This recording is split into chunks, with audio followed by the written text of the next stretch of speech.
PMC channel వీక్షిస్తున్నటువంటి ప్రేక్షకులకి శ్రోతలకి నా యొక్క నమస్సుమాంజలు. నేను డాక్టర్ డి బాలకిషన్, ఆయుర్వేద వైద్యరత్న. ప్రతిరోజు చాలా రకాల వ్యాధుల గురించి, అవి వస్తే వాటికి తీసుకోవాల్సిన జాగ్రత్తల గురించి, మనకి ఏ జబ్బులు వస్తే ఏం చేయాలి, ఎలాంటి జాగ్రత్తలు తీసుకోవాలి అనే విషయాన్ని చాలా బాగా విశదీకరించి ఉన్నాము. ఇత్యాది విషయాలను తెలుసుకుని మీరున్నారు.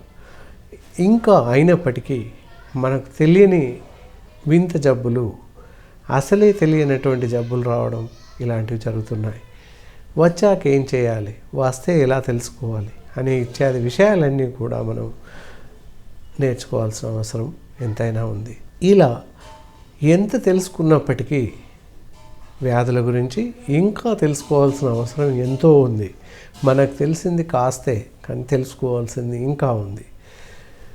మీరు వైద్యులు కాకపోయినప్పటికీ సామాన్య ప్రజలు తెలుసుకున్నట్లయితే ఆ జబ్బుల బారిన పడకుండా మిమ్మల్ని మీరు కాపాడుకునే అవకాశం ఉంది. ముఖ్యంగా జబ్బు వచ్చాక వైద్యుల వద్దకి పరిగెత్తే కన్నా ముందు జాగ్రత్తగా ఎలాంటి వ్యాధుల బారిన పడకుండా మిమ్మల్ని మీరు కాపాడుకోవడానికి మేం చెప్పేటటువంటి సూచనలు, ఈ లక్షణాలు ఎంతగానో ఉపయోగపడతాయని మేము ఆశిస్తున్నాము. కావున ఎంత చెప్పినా ఇలాంటి విషయాల గురించి మళ్ళీ మళ్ళీ వినడంలో తప్పేమీ లేదని మేము అనుకుంటున్నాము. కావున ఈ విషయాలను, మేము చెప్పేటటువంటి లక్షణాలను లేదా జాగ్రత్తలను మీరు జాగ్రత్తగా పాటించినట్లయితే కొంతవరకు మీ శరీరాలను అనారోగ్యం బారిన పడకుండా మిమ్మల్ని మీరు కాపాడుకోవడానికి ఎంతగానో ఆస్కారం ఉంది. మూత్రపిండాలు చెడిపోయిన పరిస్థితుల్లో, కిడ్నీలు సరిగ్గా పనిచేయని పరిస్థితుల్లో డయాలిసిస్ అనేటటువంటి ప్రక్రియను చేస్తారు. డయాలిసిస్ అనే ప్రక్రియ కొంతమందికి 6 నెలలు, 3 నెలలు, నెల, 15 రోజులు, ఈ విధంగా మన అవసరాన్ని బట్టి మూత్రపిండాలు చెడిపోయిన దాన్ని బట్టి డయాలిసిస్ అనేది చేస్తారు. మరి డయాలిసిస్ అందరికి అవసరమా? డయాలిసిస్ వరకు ఎందుకు వెళ్తున్నారు జనాలు? అలా డయాలిసిస్కి వెళ్ళడానికి కారణాలు ఏంటి? డయాలిసిస్ ఎప్పుడు చేస్తాం అసలు? దానికి గల ముఖ్య కారణాలు ఏంటి అనేది ఈరోజు నేర్చుకుందాం. ముఖ్యంగా మూత్రపిండాలు అనగానే కిడ్నీస్ ప్రతి మనిషికి వెనక ప్రాంతంలో లోయర్ వర్టిబ్రాస్ లోపల ఉంటాయి. వెన్నుపూసకి 2 వైపులా 2 కిడ్నీస్ ఉంటాయి ప్రతి మనిషికి. కాకపోతే ఇవి ఆరోగ్యంగా ఉన్నంతకాలం, మూత్రపిండాలు చెడిపోయినంతకాలం మనిషి ఆరోగ్యంగా ఉంటాడు. ముఖ్యంగా ఈ మూత్రపిండాల పనితనం ఏంటి, అసలు అవి ఏం చేస్తాయి ఫస్ట్ ముందుగా తెలుసుకుందాం. కిడ్నీలు ఏం చేస్తాయి మానవునికి అన్నట్లయితే, మన శరీరంలో ఉన్నటువంటి రక్తాన్ని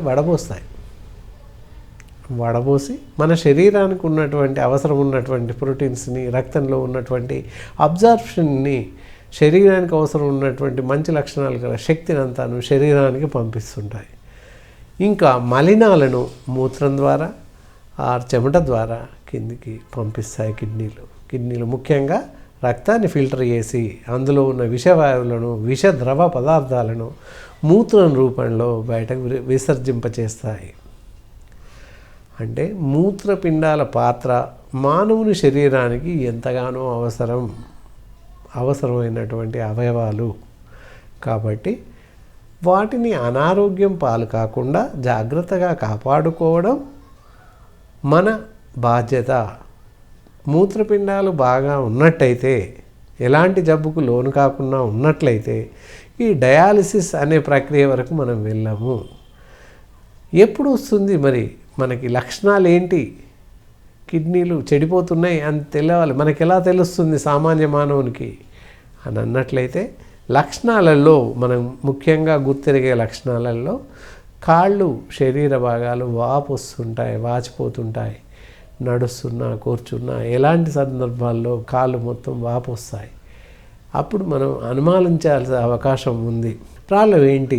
శరీరంలో మన డాక్టర్ దగ్గరికి వెళ్ళినట్టయితే అందులో క్రియాటినిన్ అనే పదార్థం హెచ్చుగా ఉంటుంది. క్రియాటినిన్ పెరిగిపోవడం వల్ల శరీరంలో నీరు ఎక్కువగా చేరిపోయి పాదాలే కాక శరీర భాగాలన్నీ కూడా వాపు రావడం, ఉబ్బిపోవడం జరుగుతుంది. మరి శరీరంలో మలినాలు చేరిపోతే, నీరు చేరిపోవడం అంటే అర్థం ఏంటి? విషవాయువులతో కూడినటువంటి మలినాలు మన శరీరం అంతటా వ్యాపిస్తాయి. మరి శరీరం అంతా మలినాలు వ్యాపిస్తే మన శరీరం, మన ఆరోగ్యం ఎలా ఉంటుంది? పూర్తిగా అనారోగ్యం పాలవుతాము. ఎందుకు అవుతాము? కిడ్నీలు సక్రమంగా పనిచేయట్లేదు కనుక, రక్తాన్ని సరిగా వడబోయట్లేదు కాబట్టి ఈ క్రియాటినిన్ లెవెల్స్ హెచ్చుగా పెరిగే అవకాశం ఉంది. అదే మూత్రపిండాలు సరిగ్గా పనిచేసినట్లయితే క్రియాటినిన్ మన మానవునికి సరిపడేంత మాత్రమే ఉంచేసుకుని మిగతా ఎక్స్ట్రా వేస్ట్ పార్టికల్స్ విష పదార్థాలని మూత్రం ద్వారా బయటకు పంపించేస్తాయి. కాబట్టి ఈ మూత్రపిండాలను జాగ్రత్తగా కాపాడుకోవాలి. ఇలా శరీరం వాపుచ్చింది, అలాంటి పరిస్థితులు ఏర్పడ్డాయి అని అనుకున్నప్పుడు వైద్యులను సంప్రదించినట్లయితే, మంచి అనుభవజ్ఞులైన ఆయుర్వేద వైద్యులను సంప్రదించినట్లయితే మీకు సరిపడేటటువంటి పరీక్షలు జరిపించి, ముఖ్యంగా రక్తం క్రియాటినిన్ కోసం పరీక్షలు చేసి, హెచ్చు తగ్గులు ఏమన్నా ఉన్నాయా, ఉంటే వాటికి తీసుకోవాల్సినటువంటి జాగ్రత్తలు చెప్తారు. దానివల్ల మందులతో క్రియాటినిన్ కంట్రోల్ అయ్యే అవకాశం ఉంది, అదుపులో ఉండే అవకాశం ఉంది. కావున ఇలా మీకు మీరుగా ఎలాంటి చికిత్స చేసుకునడానికి అవకాశం లేదు. కావున తప్పకుండా వైద్యులను సంప్రదించడం ఎంతైనా మంచిది. విషవాయువులతో కూడినటువంటి మలినాలు మన శరీరం అంతటా వ్యాపిస్తాయి. మరి శరీరం అంతా మలినాలు వ్యాపిస్తే మన శరీరం, మన ఆరోగ్యం ఎలా ఉంటుంది? పూర్తిగా అనారోగ్యం పాలవుతాము. ఎందుకు అవుతాము?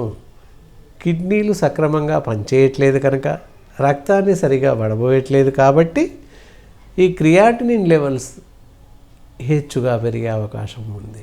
అదే మూత్రపిండాలు సరిగ్గా పనిచేసినట్లయితే క్రియాటినిన్ మన మానవునికి సరిపడేంత మాత్రమే ఉంచేసుకుని మిగతా ఎక్స్ట్రా వేస్ట్ పార్టికల్స్ విష పదార్థాలని మూత్రం ద్వారా బయటకు పంపించేస్తాయి. కాబట్టి ఈ మూత్రపిండాలను జాగ్రత్తగా కాపాడుకోవాలి. ఇలా శరీరం వాపుచ్చింది, అలాంటి పరిస్థితులు ఏర్పడ్డాయి అని అనుకున్నప్పుడు వైద్యులను సంప్రదించినట్లయితే, మంచి అనుభవజ్ఞులైన ఆయుర్వేద వైద్యులను సంప్రదించినట్లయితే మీకు సరిపడేటటువంటి పరీక్షలు జరిపించి, ముఖ్యంగా రక్తం క్రియాటినిన్ కోసం పరీక్షలు చేసి, హెచ్చు తగ్గులు ఏమన్నా ఉన్నాయా, ఉంటే వాటికి తీసుకోవాల్సినటువంటి జాగ్రత్తలు చెప్తారు. దానివల్ల మందులతో క్రియాటినిన్ కంట్రోల్ అయ్యే అవకాశం ఉంది, అదుపులో ఉండే అవకాశం ఉంది. కావున ఇలా మీకు మీరుగా ఎలాంటి చికిత్స చేసుకునడానికి అవకాశం లేదు. కావున తప్పకుండా వైద్యులను సంప్రదించడం ఎంతైనా మంచిది. ఇలా కాళ్ళవాపులు ఉన్నాయి, మరి ఎప్పుడు వస్తాయి? కిడ్నీ సైజు మామూలు సైజు కన్నా కూడా కుషించిపోవడం, తగ్గిపోవడం జరుగుతుంది. ఆ తక్కువగా ఉండడం వల్ల రక్తాన్ని సరిగా పరిశుభ్రపరచలేకపోతాయి.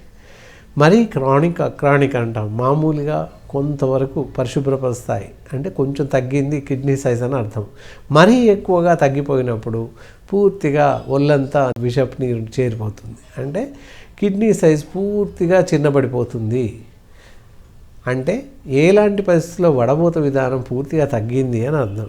అలాంటి పరిస్థితుల్లోనే డయాలసిస్ చేస్తారు.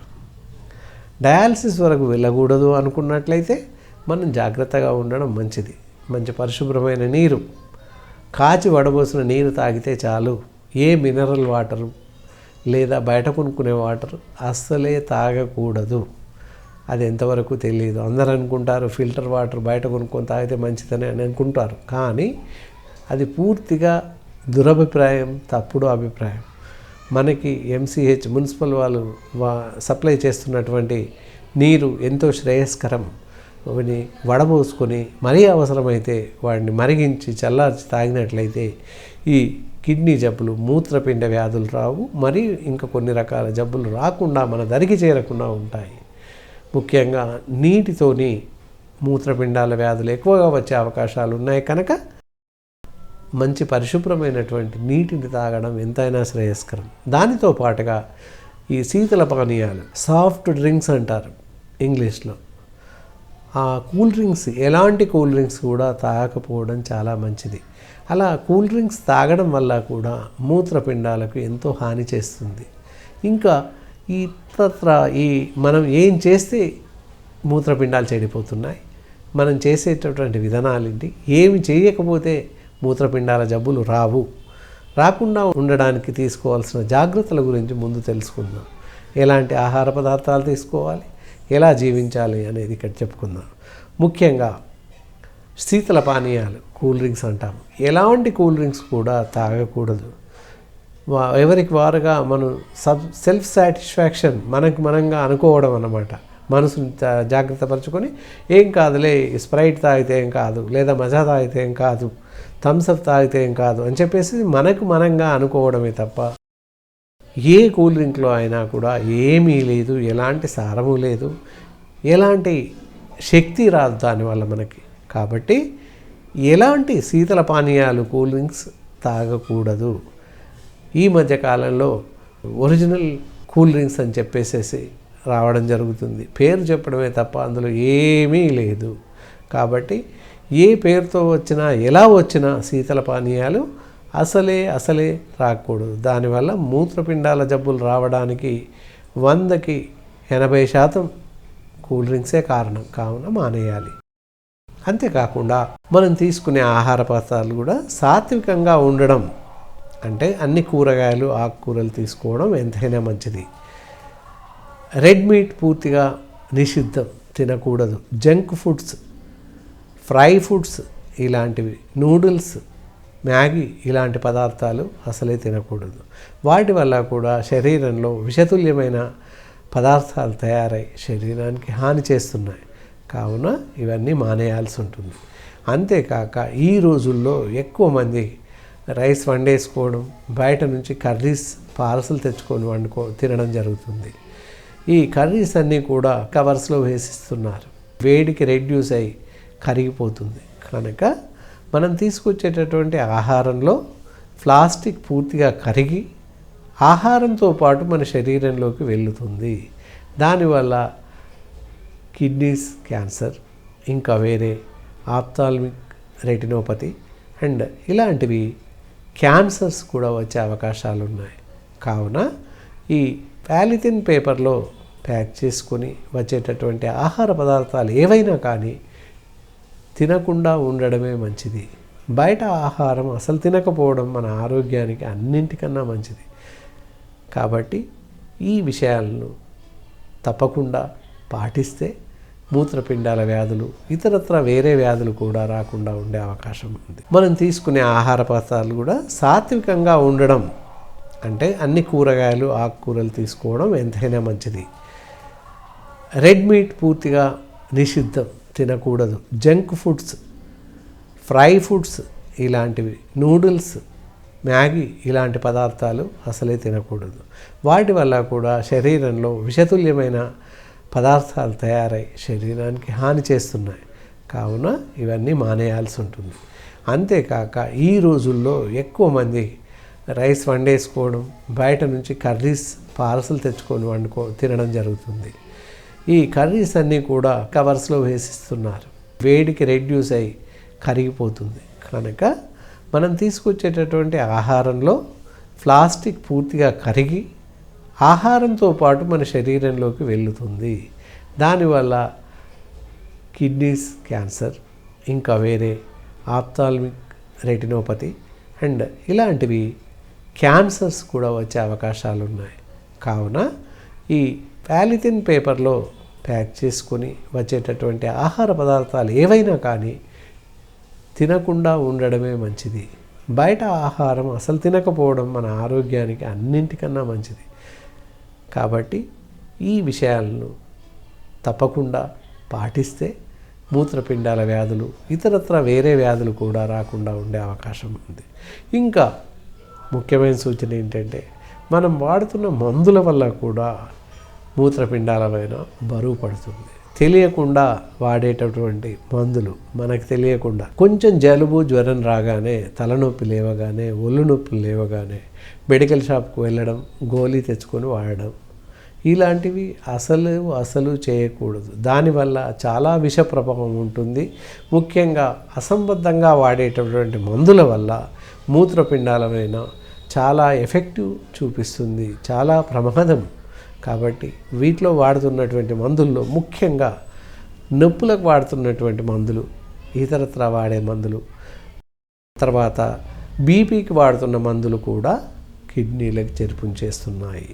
కాబట్టి బీపీకి వాడే మందులు కూడా సాధ్యమైనంత మటుకు తగ్గించి లేదా పూర్తిగా మానేసి మా ఆయుర్వేద వైద్యులను సంప్రదించినట్లయితే ఒకే రకమైనటువంటి మందుతో బీపీని కంట్రోల్గా ఉంచే అవకాశం ఉంది. ఈ ఎక్కువ మందులు బీపీ కోసం వాడడం లేదా షుగర్ కోసం వాడడం వల్ల కూడా దాదాపుగా మూత్రపిండాల మీద బరువు పడుతుంది, మూత్రపిండాలు జబ్బుకు లోనవుతున్నాయి. కాబట్టి జాగ్రత్తలు వహించి ఈ మందులు, ఔషధాలు ఎవరికి వారుగా మెడికల్ షాప్కి వెళ్ళి తెచ్చుకోవడం అనే విధానాన్ని పూర్తిగా మానివేసినట్లయితే ఈ మూత్రపిండాల జబ్బు బారిన పడకుండా ఉంటారు. ఎప్పుడైతే మూత్రపిండాలు జబ్బు బారిన పడతాయో క్రమక్రమంగా వాటి అబ్జార్ప్షన్, వాటి పనితీరు నశించి నెఫ్రాన్స్మైన ఎఫెక్ట్ చూపించి రక్తాన్ని శుద్ధి చేయలేకపోతాయి. దానివల్ల శరీరంలో మొత్తం మలినాలు పేరుకుపోయే అవకాశం ఉంది.